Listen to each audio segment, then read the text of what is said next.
Hi guys, welcome to another new blog. তো চলে এলাম আবার নতুন একটা ব্লগ নিয়ে।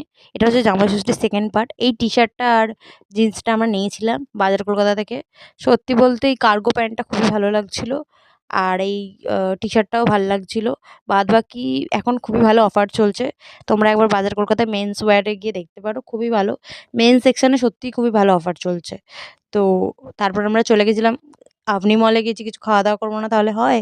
একটা পিৎজা আর কোল্ড ড্রিঙ্কস নিয়েছিলাম আমরা। ওখান থেকে নিয়েছিলাম একটা কোক আর একটা পিৎজা। পিৎজাটা আমরা চিজি নিয়েছিলাম কারণ আমার পিৎজা খেতে খুব ইচ্ছা করছিল। আরও অনেক কিছু ছিল, আর অনেক ভালো ভালো কমও পাওয়া যায় ওখানে, তোমরা ট্রাই করতে পারো। আর আমরা তারপরে বাড়ির পথে রওনা দিই। আর রাজ তো খেলা দেখতে দেখতে তখন খাচ্ছিল। মানে ছেলেরা তো জানো এখন আর্জেন্টিনা খেলা চলছে, সেগুলো এখন দেখতে খুবই ভালোবাসে সবাই। তো সেটাই দেখছিল ও, খুব মানে খুব ভালোবাসে খেলা দেখতে।